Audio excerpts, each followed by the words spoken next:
દરેક ખેડૂતોને કહેવા માંગે છે કે જમીન ગમે તેટલી 100 વીઘા હોય પણ આવક ના મળે તો શું કામની। અને 1 વીઘો હોય તો દાડે 10,000 રૂપિયા માણસ કમાઈ કે છે કે બધી પેટર્ન બદલો છો, કપડાની વાળની, હવે ખેતીની પેટર્ન બદલો, ચીલા ચાલુ ખેતી બંધ કરી।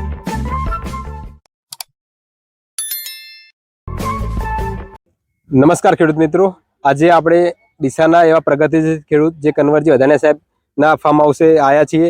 તો આજે એમની સુપુત્રી પિનલબેનની મુલાકાતે પણ આવ્યા છીએ।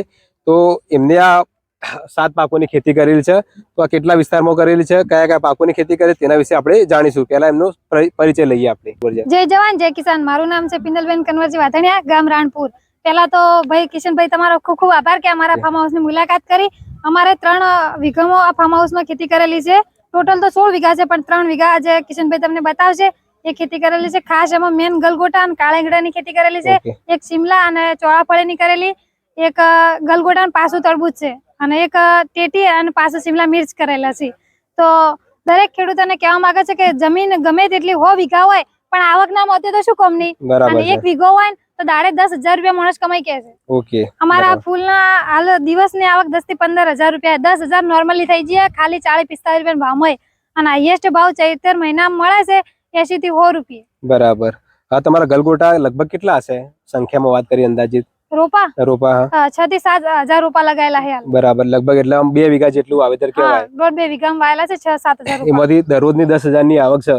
10 થી 15,000 ની આવક રોજની। બરાબર, એટલે આ તો એક ક્લાસ 1 અધિકારી જેટલી આવક થઈ।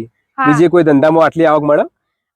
બીજી ધંધામાં કોઈ મળે કે ના મળે, પણ આપણે છે ને કોઈ નોકરી છે ને તો આખો દિવસ ગુલામી કરવી પડે। ગુલામી વાળા ધંધામાં આપણે 10,000 20,000 ઘણા 50,000 મળે કે 1 લાખ રૂપિયા મળે, પણ આ એવી વસ્તુ છે કોઈની ગુલામી નહીં, જાત મહેનત જિંદાબાદ, અને રોજની 10 થી 15,000 આવક તો ખરી જ। બરાબર। હવે તમે તો આ બધી આધુનિક ખેતી કરી રહ્યા છો, અમારી બાજુ ઊંઝા વડનગરમાં ખેડૂતો હજી પણ ચીલા ચાલુ ખેતી કરી રહ્યા છે, તો તમે એમને શું સલાહ આપશો?